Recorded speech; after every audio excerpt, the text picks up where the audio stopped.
Mama tahu betul karena yang pertama ayam biasa hilang di tetangga. Oh, dengan nilai ini satu yang taran dengan ini. Yang penting jangan beribut saja, jangan ribut.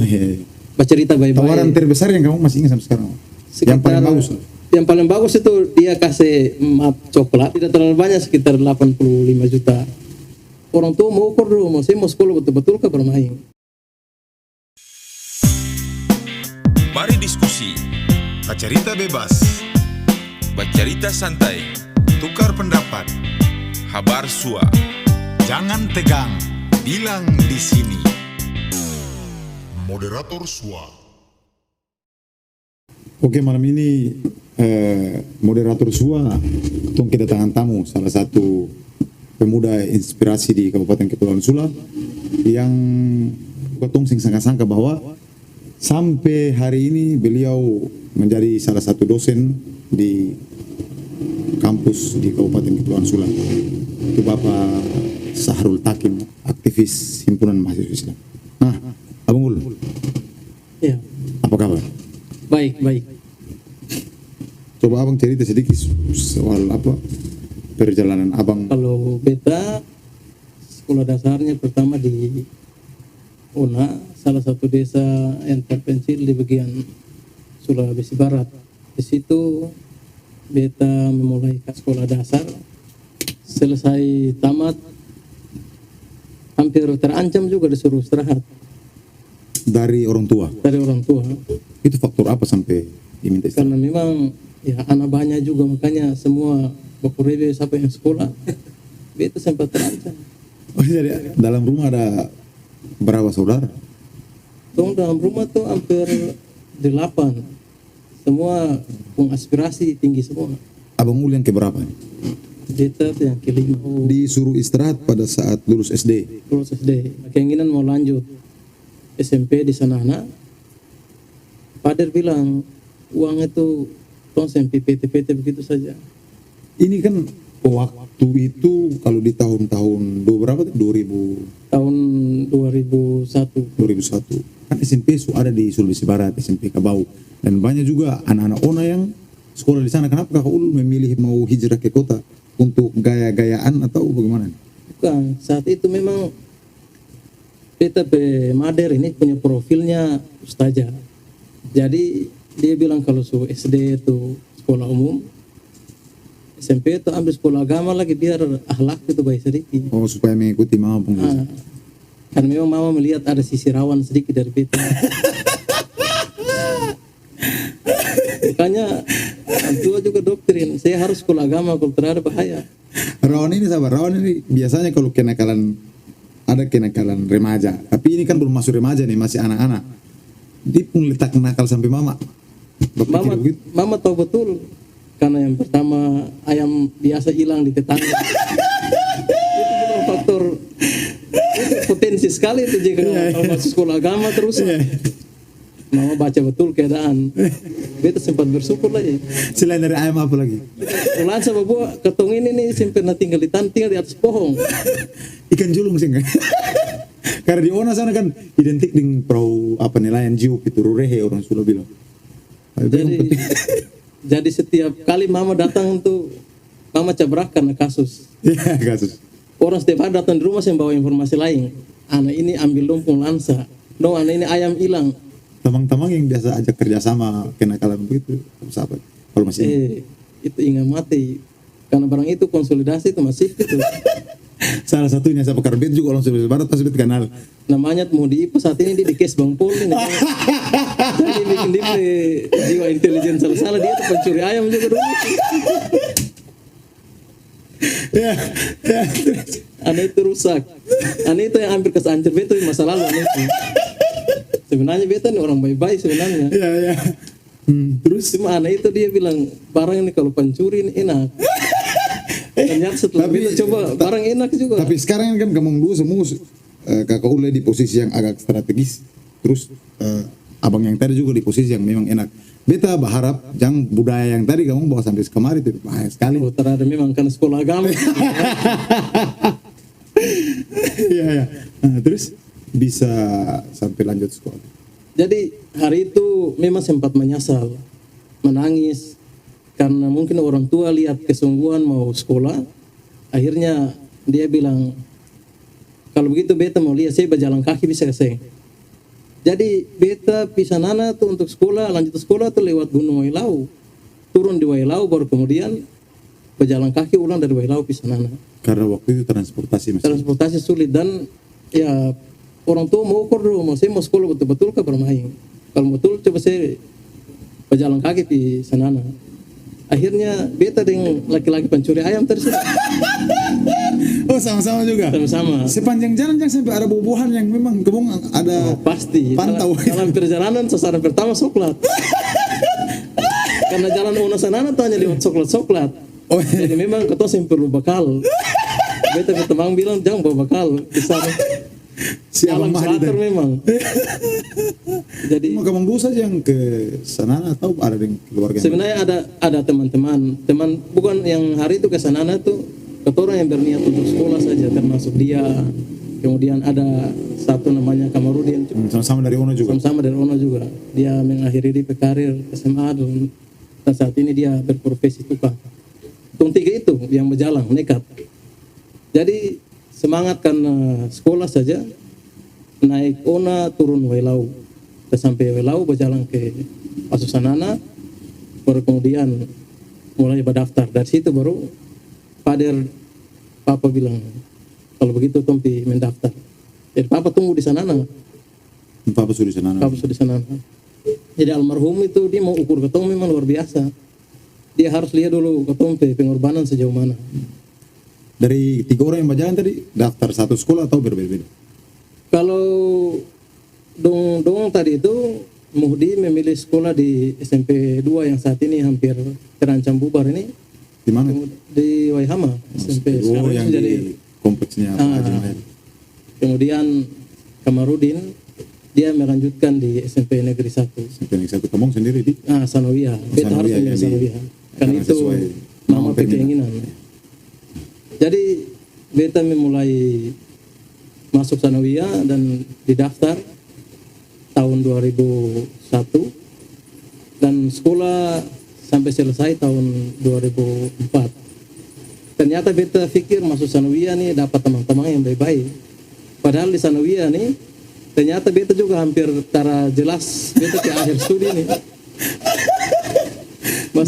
Jadi kas tinggal si Muhdi tadi. Ternyata kas tinggal kampung harimau baku dapuran yang buaya.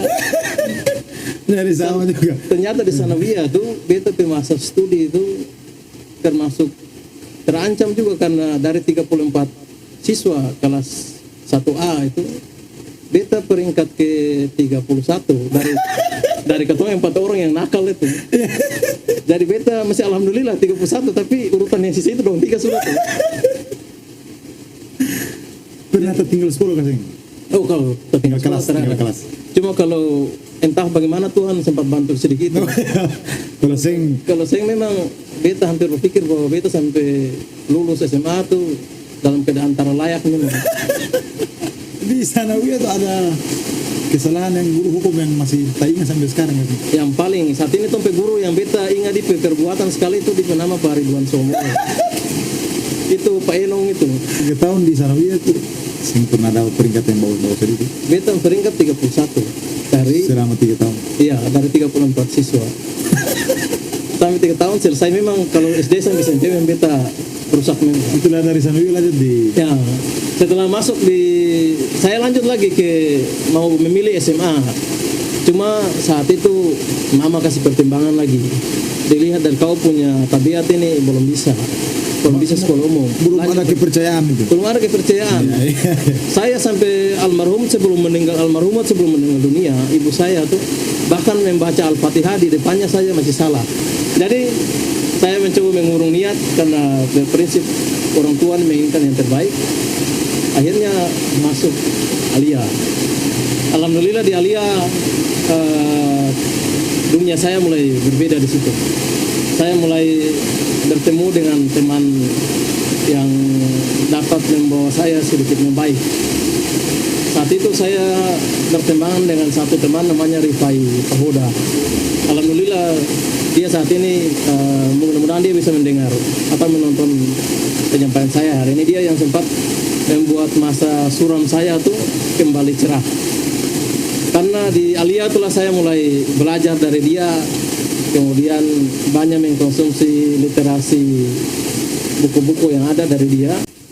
Saat itu selain belajar, Baudai ini juga salah satu proses yang ketong lalui. Ketong dulu tuh mumpung saya ada HP, jadi pada saat tanya pacaran, DP enak satu ketong antar pulang di rumah. Berjalan kaki, yang penting so antar pulang itu, pokoknya itu sudah enak sekali itu. Oh jadi sempat ada juga. Ada juga, namanya anak muda saat itu. Maaf, yang di rumah ini tong curhat-curhat saja tuh, bukan berarti namanya juga mantan kan, bukan alumni hati. Hati kan bisa reuni tuh. Tapi masih ingat sampai sekarang ya? Masih ingat. Dan perlu beta sebutkan mantan itu juga rawan. Bisa bilang inisial itu? Iya, bisa inisial lagi. Iya. Saya kalau bisa bisa. Kayaknya inisial juga nanti yang bersangkutan tahu, karena memang ketong di berapa orang? Semuanya satunya kelas 1, satunya kelas 2, 3. Memang itu yang inisial pun dibilang nanti dia sedikit terganggu karena memang terlalu mendalam di cerita. Oh di alur agak sedikit mendalam. Kata yang bilang kalau kurangnya fondasi iman nanti bisa terkecoh. Nah terus perjalanan dari SMA sampai selesai. Jadi selesai SMA saat itu 2007. Saya kemudian melanjutkan studi. Itu pun sempat diinterupsi juga oleh Pader karena saat itu juga kakak saya juga lagi lanjut studi juga, sehingga beliau menyarankan untuk istirahat juga karena pertimbangan finansial. Saya kemudian memberikan jaminan-jaminan kecil bahwa saya akan berusaha untuk tidak terlalu membebani orang tua. Usaha yang kasih tahu apa sampai orang terima bahwa nanti kamu berusaha?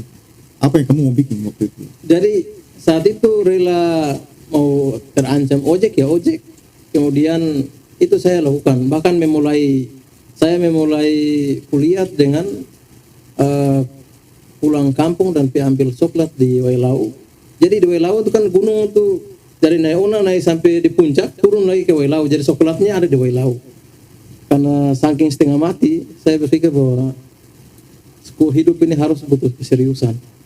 Jadi dari situlah orang tua saya meyakini bahwa saya benar-benar ingin sekolah.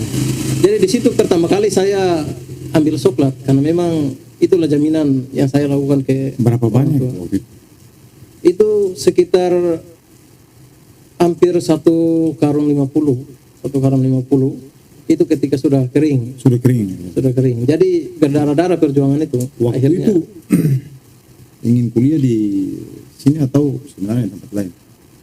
Sebenarnya saya berkeinginan untuk lanjut saat itu di Makassar kalau orang tua saya mampu. Cuma orang tua juga berpikir jangan akan di Makassar, kau harus istirahat dulu. Jadi saya pertimbangkan bahwa ternyata belajar di mana saja nih itu hanya tempat. Soalan belajar ini semua kolong langit itu adalah sekolah. Jadi tidak perlu jauh-jauh, yang penting belajar. Jadi dengan semangat itulah saya melanjutkan lagi ke Stain Ternate dan setelah Ternate kelas Sanana lagi, saat itu Face lagi. Stain Ternate tapi kelas Sanana. Jadi dari Sanawiyah, Alia dan pindah ke laut di Stain Ternate. Kompleks. Iya, kelas Sanana. Jadi saya memang saya menghabiskan sisa hidup saya di Face. Saat itu memang peribahasa bilang hidup ini tak selebar daun dunia ini, tak selebar daun kelor, tapi memang saya hari itu hampir menyimpulkan memang selebar daun kelor. Karena di situ saja. Saya hanya berkutat dengan perkuburan Islam Sanana. Waktu itu tempat tinggal di mana? Saya hari tinggal di Falahu. Karena di Falahu ini rumah tete saya, orang tua saya di Alcatraz. Kita semua dilahirkan di sana, cuma besarnya di Ona. Jadi selama dari Sanawiyah sampai perguruan tinggi itu saya tidak pernah naik motor atau mobil. justru hanya jalan kaki yang Jalan kaki dari Alcatraz ke C. C. Di situ semua lorong itu saya hafal. Karena memang di situ lalu lintas kita selama ini. Jadi ketika ditanya riwayat pendidikan, saya untuk menyederhanakan riwayat pendidikan saya adalah alumni perkuburan Islam C. Untuk menyatukan SMP Alia dan perguruan tinggi. Abang pernah jadi ketua cabang salah satu organisasi. Oh iya, selama pelaksanaan studi di perguruan tinggi itu, dari situlah saya memulai karir yang pertama sebagai ketua HPMS Komisariat. HPMS Komisariat Stain Sanana. Jadi HPMS itu kompetisi kah aklamasi? saat itu kompetisi, pemilihannya kompetisi. Saya tidak menerima sesuatu secara instan seperti itu. Di semester berapa tuh jadi ketua Komisariat? Saya semester 2. Sudah memulai karir menjadi ketua Komisariat HPMS. Ketua Komisariat pertama di Kabupaten Kepulauan Sula kala itu. Ketua komisariat pertama. Waktu itu ketua cabang siapa? Ketua cabang Munir Manapon, laki-laki direktur PDAM Sula saat ini. Jadi selesai berproses di HPMS.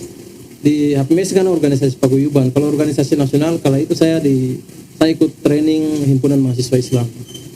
Dan di organisasi nasional itu saya berkarir mulai dari semester 1 itu sudah masuk pengurus hanya departemen.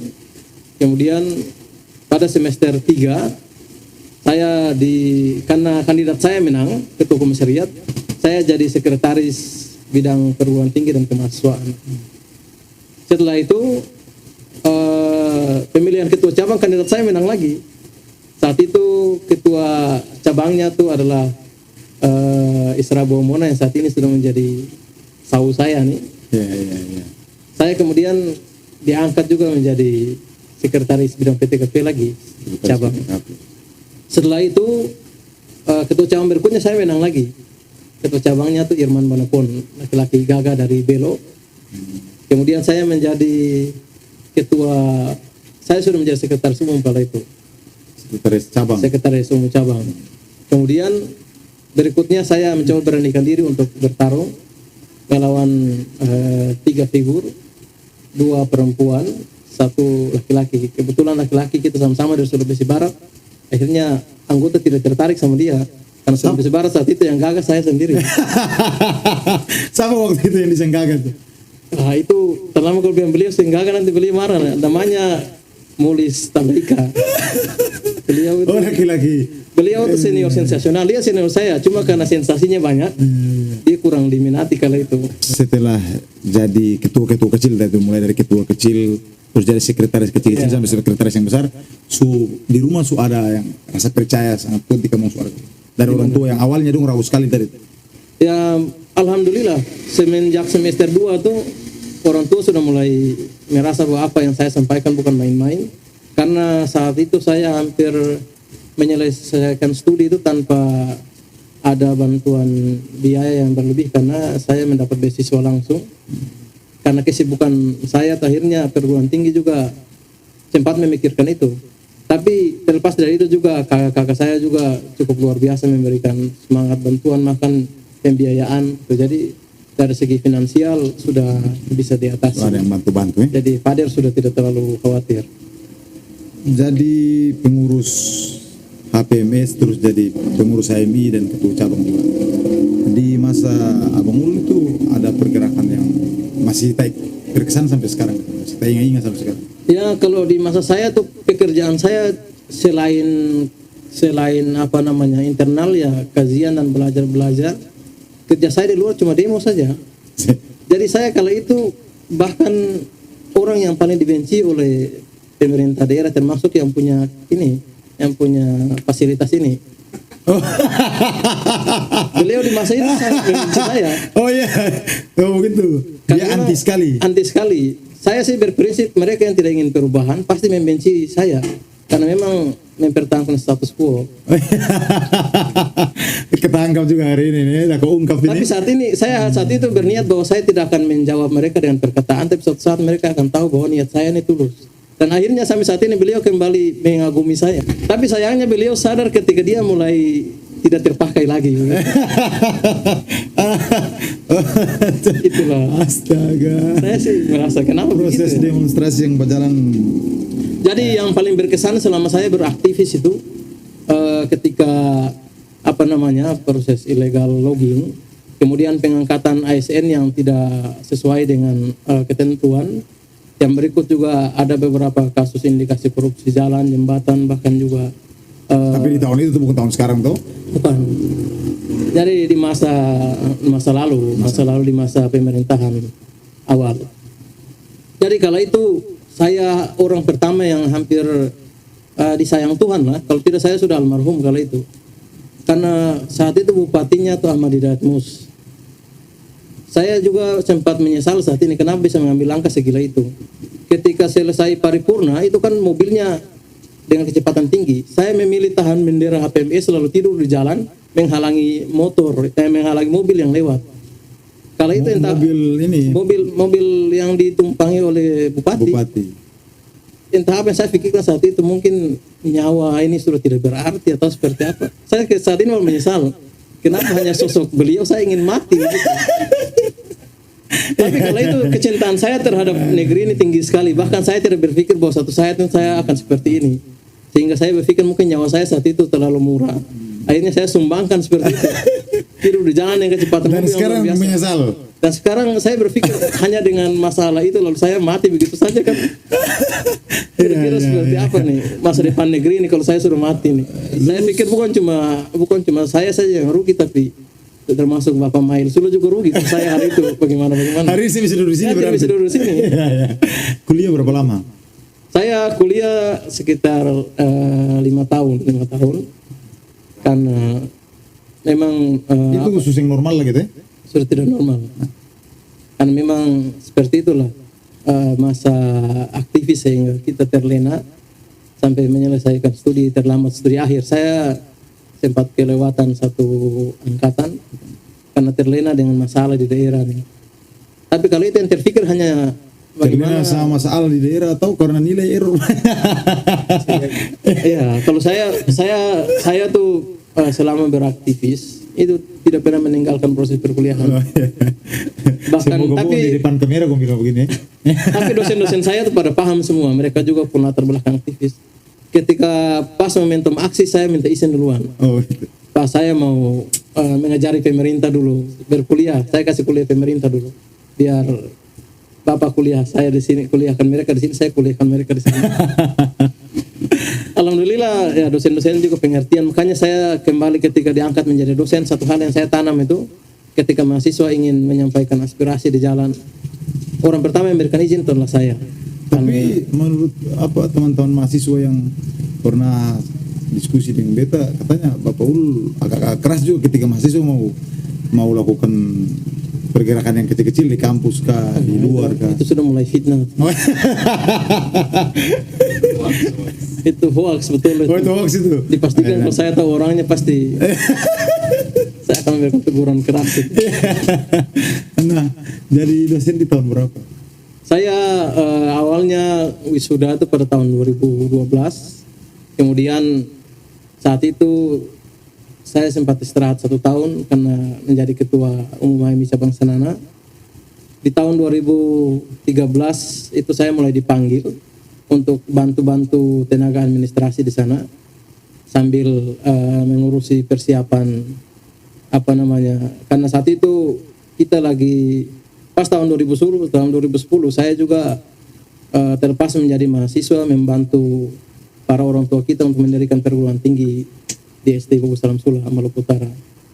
Jadi kala itu tahun 2013 saya sudah mulai ditarik untuk masuk ke staf di STI Bogo Salam Sula dan mulai melanjutkan studi itu tahun 2013 untuk studi lanjut strata 2. Kan biasanya nih kalau ada mahasiswa kritis terus pegang organisasi biasanya ada tawaran-tawaran lah. Waktu itu Kak Ul pernah dapat hal-hal yang istimewa kayak begitu yang di masa kepemimpinan. Saya orang pertama yang saya punya posisi saat itu seperti ikan di pasar. Jadi satu ingin tawar dengan nilai ini, satu ingin tawaran dengan nilai ini. Yang penting jangan beribut saja, jangan ribut. Oh, iya. Baca cerita baik-baik. Tawaran terbesar yang kamu masih ingat sampai sekarang? Yang paling bagus? Yang paling bagus itu dia kasih map coklat. Itu labu coklat. ada isi. Ada isi. Tidak terlalu banyak, sekitar 85 juta. Dan Nyata itu diserahkan langsung di tangan. diserahkan di tangan. Dan bahkan ada teman-teman yang buju saya untuk harus terima, ada yang buju saya untuk harus tolak. Salah satu yang buju saya untuk tolak itu adalah yang saat ini meninggalkan media Posko Malut itu. Beliau itu pernah juga memberikan semangat ke saya untuk jangan termakan dengan Mertua saya. iya. Ya, mertua saya hebat. Ya, jadi dia ajak untuk. Jadi ada juga yang bujuk saya untuk harus terima.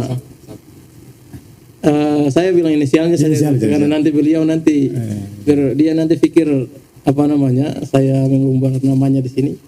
Saat itu namanya inisialnya MU ambil saya barang permintaan cuma 1 jam beribut. Intinya kan kamu saya dukung 85 berapa tadi? 85 juta. 85 juta di tahun berapa itu? Itu di tahun-tahun 2012 menuju 2013 sekitar bulan Juni kali itu. Itu uang sing sedikit abang, uang sing sedikit. Tapi bapak ini peduli terhadap negeri ini bukan Bahkan nyawa saya hampir saya nyawa disumbangkan itu 80 juta, 85 juta. Jadi bukan hanya itu di Sula, bahkan yang berkesan untuk bayar-bayar juga di kegiatan saat itu saya ketua cabang pas kongres itu. Di situ kan terjadi praktik tawar menawar juga beli-beli cabang. Saya hanya bilang di mereka yang saat itu lagi praktik yang begitu-begitu, saya bilang di negeri saya yang mau beli saya dengan harga yang seperti kalian ini masih kecil. Ada yang nilainya beberapa kali lipat dari itu, bahkan saya tidak ambil. Itu karena apa? Saya tidak suka dibeli. Karena harga diri kami itu jauh lebih penting daripada nilai rupiah yang kalian tawar. Dan itu ya Kakak Idam penikmat tahu itu. Dia pernah bilang juga, ini Jakarta ambil saja. Kakak Idam lagi. Kakak Idam Nasdem. Kakak Idam Nasdem. Bahkan dia itulah yang kemudian dia yang selalu kompor saya untuk ciptakan konflik agar cair kan. Saya tapi di suasana kongres bukan di sini. Suasana kongres. Makanya saya ajari mereka di sana bahwa ternyata bukan tawar menawar yang di sini toh, bukan di kabupaten. Tapi keluar dari. Ya, sudah keluar. Jadi di kabupaten itu seperti itu. Kalau di kabupaten tadi itu yang nilai yang saya temukan yang terbesar. Tapi masih banyak nilai-nilai yang lain. Misalnya kau nih mau lanjut studi S2 kan, jadi semua usah marah-marah, jangan beribut lah. Bahkan ada yang menjamin bahwa sampai selesai studi itu dia tanggung. Kenapa sih keluar harus memilih mengabdi di kampus Babu Salam? Jadi itu masih stay kelas anak. Iya. Saat itu masih stay kelas anak di tahun 2010 tuh kita sudah mulai rancang-rancang untuk bangun perguruan tinggi sendiri. Karena stay kelas anak itu namanya tetap stay Ternate, tidak terhitung sanana milik sanana. Jadi inisiatif orang tua kita Haji Abdurrahman Kari, kemudian almarhum Pak Hanafi Tidore dan Pak Tohudin Robo, akhirnya banyak senior-senior juga bergabung untuk membentuk perguruan tinggi sendiri. Dan itulah alasan saya kenapa tidak keluar. Mereka yang sudah tua saja memilih untuk mengabdi. Kami yang masih muda-muda cerita cinta negeri, kenapa harus tinggalkan negeri? Itu alasan saya untuk harus menetap sampai saat ini. Bahwa mengabdi itu harus berada dalam negeri. Bukan meninggalkan negeri lalu cerita mencintai negeri, itu sangat asing bagi saya. Sebelum jadi dosen tetap itu berapa mata kuliah yang dikasih? Saya saat itu menjadi asisten dosen di tahun 2013 ketika masih lanjut kuliah, itu hanya 1 mata kuliah. Mata kuliah apa mata kuliah? Mata kuliah yang saya pegang kala itu Pancasila. Jadi karena Pancasila nih salah satu hobi saya juga. Karena selama beraktivis itu kajian wawasan kebangsaan itu adalah salah satu materi utama saya. Jadi itu kemudian saya ingin ajari mahasiswa di satu sisi mendoktrin agar mereka punya kecintaan terhadap negeri itu. Jangan gampang digadai ya. Jangan karena masalah harta lalu Anda berpaling muka. Menikah di tahun berapa? Saya menikah kemarin. Menikah saya belum terlalu lama, tahun 2018 kemarin. Termasuk saya juga ketika singgung pernikahan saya menyesal sebenarnya. Karena menikah di usia tua itu tidak terlalu baik. Saya bahkan merasakan bahwa saya menikah di usia tua saat ini. Setelah menikah baru saya sadar bahwa ternyata menikah nih cukup menjanjikan masa depan. Jadi teman-teman yang saat ini lagi ajak teman-teman yang saat ini lagi memikirkan masa depan, stop lah. Yang belum nikah ini Iya. teman-teman siapa yang kira-kira Kak Ul mau? Adik-adik saya, terutama yang adik saya tapi tidak terlalu jauh seperti Al-Farabi contoh. Alfarabi mau Ternate. Iya. Oh itu teman gue itu. Ah nikah Itu nih. harus nikah, harus mulai nikah. Kenapa dia sering tiasa gagal? Itu karena tidak nikah. Harus nikah. Iya iya. Apa saja yang dipilih pasti gagal saja Kalau karena teman angkatan. tidak nikah. Jadi ada teman-teman saya yang seangkatan juga sampai saat ini masih belum nikah. Karena ini kalau saya sebut nanti mereka kecewa, tapi saya sarankan menikah. Terutama yang perempuan-perempuan tuh. Kalau apa?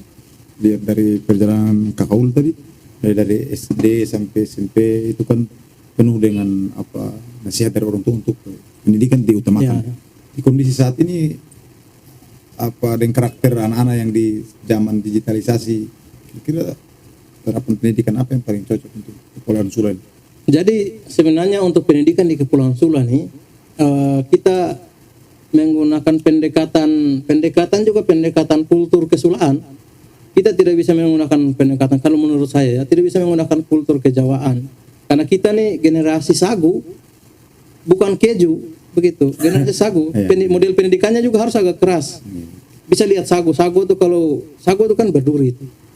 Mau merubuhkan saja harus tebang dulu. Ini tahapan pendidikan nih, ditebang dulu. Kemudian jatuh dibelah lagi.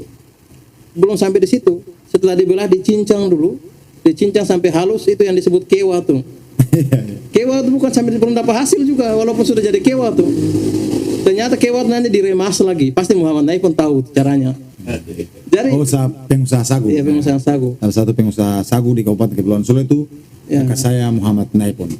Jadi sudah jadi kewa, bukan saja sampai di situ, diremas lagi sampai airnya tuh mengendap, airnya tadi terpisah dengan dia isi, itu baru kemudian sagu.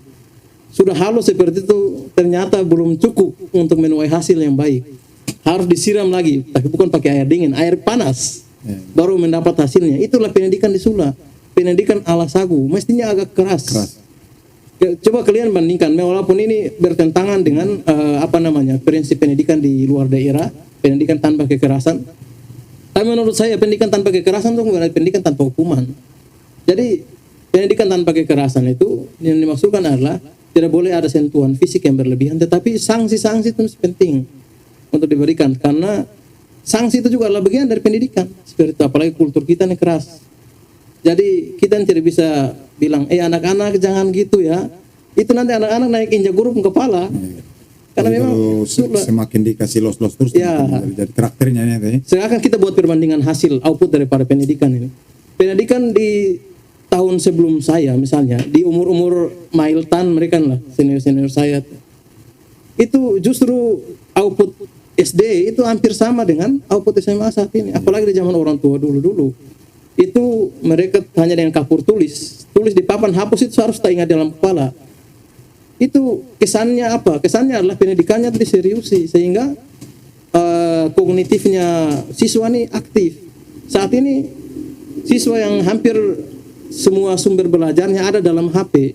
Tapi kenapa sampai taruh sajalah kelas mahasiswa saja, bahkan membaca saja belum benar atau membaca saya tidak lancar, itu karena apa?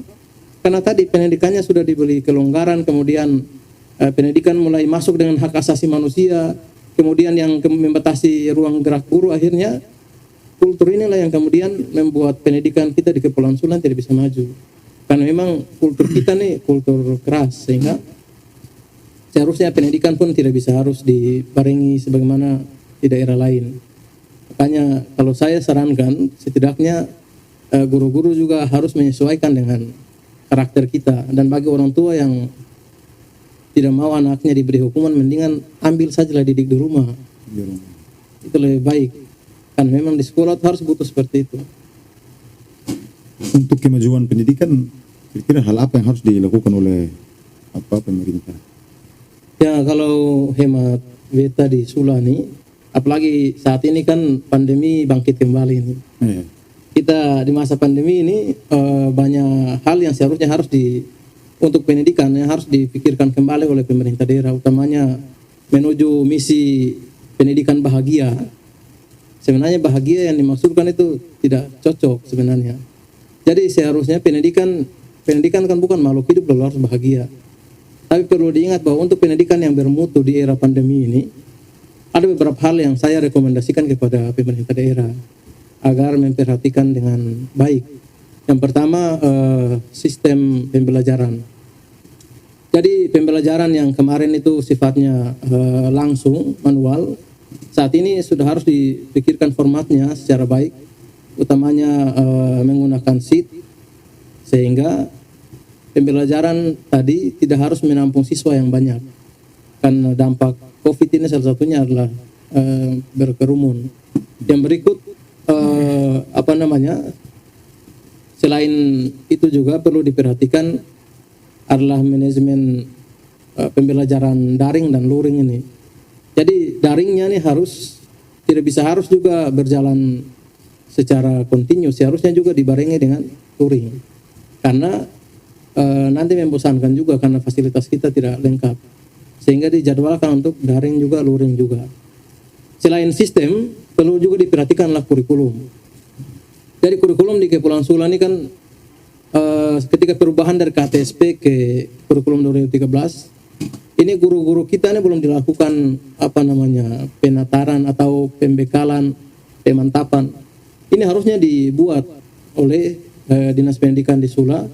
Karena ujung tombak daripada ini asumsi Kakaul atau memang faktanya kayak begitu? Fakta, hasil penelitian mahasiswa per tahun itu temuannya adalah penerapan kurikulum di sekolah-sekolah masih menggunakan KTSP. Padahal kurikulum 2013, K13 itu sudah sekitar berapa tahun yang lalu? Ini sudah 2021.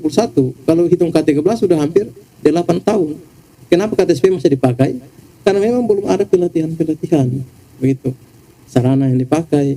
Akhirnya apa? Perubahan namanya saja perubahan kurikulum, tapi penguasaan pembelajarannya masih pakai kurikulum 2013, kurikulum KTSP yang lama. Jadi saran saya itu harus dibuat pelatihan kepada guru-guru, karena guru adalah ujung tombak dari perencanaan pendidikan. Maju tidaknya pendidikan tuh ujung tombaknya adalah guru, karena guru adalah.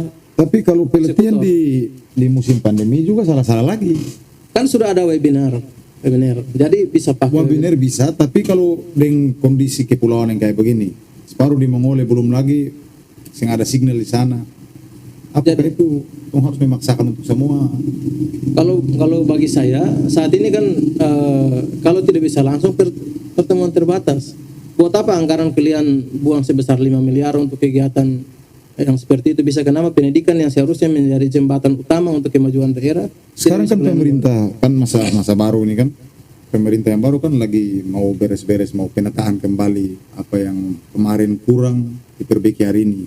Berarti persoalan waktu ini bukan berarti dongseng bikin kayaknya, tapi menunggu hari saja, kira-kira begitu. Atau Bapak pun pendapat yang?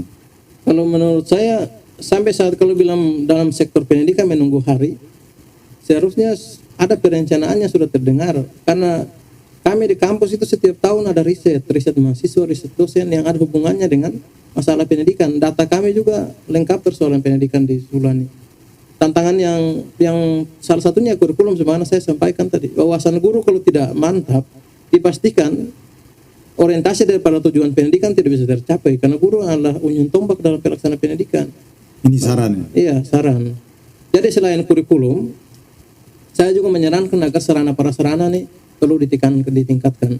Di era pandemi seperti ini, penting untuk kelengkapan sarana-prasarana. Mulai dari infrastruktur dan suprastrukturnya dilengkapi. Karena kita mau tadi sebagaimana yang tadi Jali sebutkan tadi, bagaimana kita punya IT, kita punya jaringan internet saja parah-parah begini, kok mau paksakan luring? Ini tantangan sebenarnya. Daerah harus mengorbankan banyak anggaran untuk pendidikan karena jaminan kemajuan daerah ada di pendidikan. Pendidikan maju tidaknya daerah atau maju tidaknya negara itu diukur melalui pendidikan. Bukan diukur melalui kegiatan hura-hura, datangkan artis dan lain-lain. Cuma sekarang ketong sih bisa paksakan karena memang tadi anggaran setiap pos itu kan harus dibuka lagi jadi untuk penanganan COVID ini. Benar sekali Jali. Satu hal yang perlu diingat oleh pemerintah daerah di Sula khususnya, dari tahun ke tahun ini senantiasa ingatkan agar jangan lupa bahwa Perintah Undang-Undang Nomor 20 Tahun 2003 itu anggaran pendidikan 20%. harus dibuka untuk pendidikan dari APBN maupun APBD. APBD untuk Sula.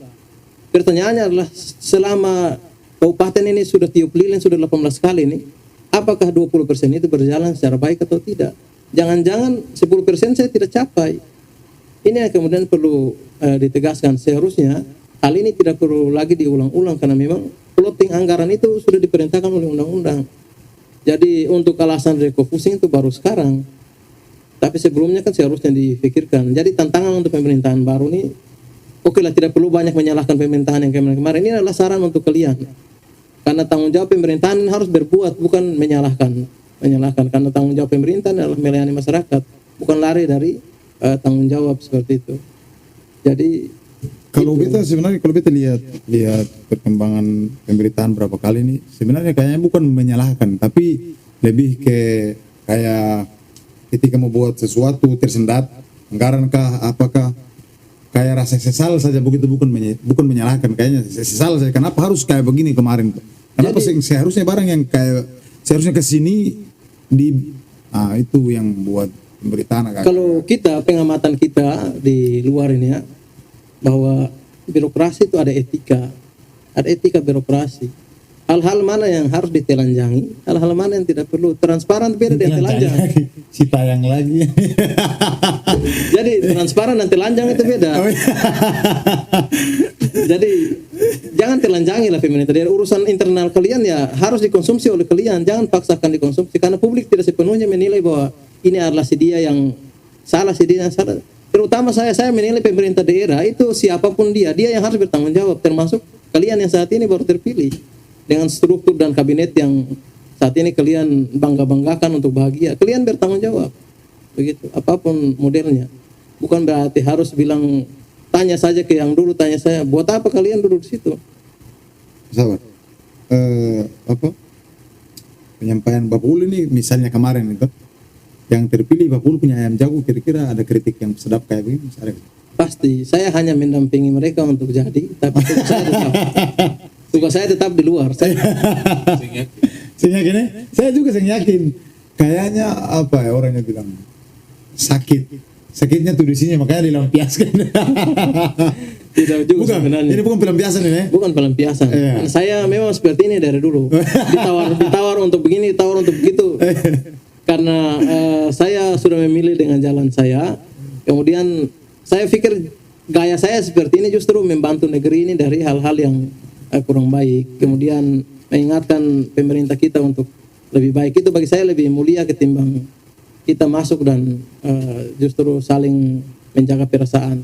Iya. Apa nih pesan-pesan untuk adik-adik yang masih SMA, kira-kira Bapak Ulu mau sampaikan? Iya, yang pertama menurut saya kalian yang masih SD, SMP, SMA harus lebih banyak belajar, tingkatkan literasi kalian bahwa belajar itu bukan hanya di sekolah, apalagi di musim pandemi ini.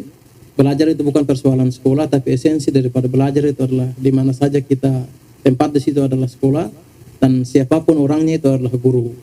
Yang berikut orang tua ini, pandemi ini tantangan bagi orang tua adalah bisa memahami kerja guru. Orang tua di rumah juga harus banyak menampingi anak-anak untuk serius membaca, serius untuk mendalami ilmu pengetahuan. Ini sangat penting bagi kita sama-sama untuk mendorong peningkatan pendidikan di Kepulauan Sula. Sama juga kepada adik-adik mahasiswa yang saya sangat cintai, bahwa tanggung jawab kita itu ada 3. Selain pendidikan, kita juga harus meriset. Sehingga pemerintah tidak hanya ngomong bahwa kita ini asal bunyi, hanya asal bicara, harus diriset. Diadvokasi, data-datanya dilengkapi untuk memberikan masukan yang konstruktif kepada pemerintah. Yang berikut juga tanggung jawab yang ketiga adalah pengabdian. Jadi tanggung jawab pengabdian itulah kita bisa terjun langsung, bisa kita berdiri sebagai pengontrol, dan juga bisa kita berkarya sendiri. Itu 3 hal yang saya definisikan dari kegiatan pengabdian. Jadi boleh kita bermitra tapi bukan bermesraan. Jadi bermitra itu namanya berdekatan untuk saling memperbaiki, bukan berarti bermesraan dan jatuh cinta dan tidak tahu kekurangan satu dan yang lain.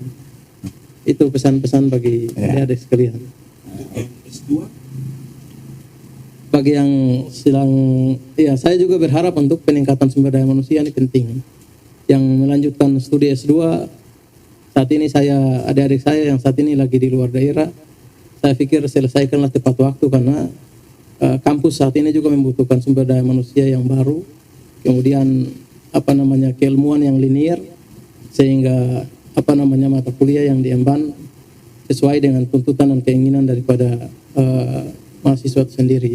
Dan saya menyarankan kepada pemerintah daerah untuk S3 harus dibuka sehingga negeri kita nih setidaknya ada lagi yang mempunyai jabatan doktor. Persoalan ekonomi masyarakat ini rata-rata apalagi di musim pandemi ini kan kita sama-sama tahu masyarakat terpapar. Jadi alokasi anggaran untuk peningkatan sumber daya manusia yang lanjut studi strata 3 seharusnya diberikan kesempatan oleh pemerintah untuk dianggarkan pada anggaran daerah kali ini, sehingga sekitar selesai masa bakti Bupati Sula 3 tahun ke depan sudah bisa ada dokter yang dilahirkan dari kepemimpinan ibu sebagai Bupati Kepulauan Sula. Ini hal yang baru selama kepemimpinan Bupati selama ini, itu pun kalau diterima. Oke. Moderator SUA.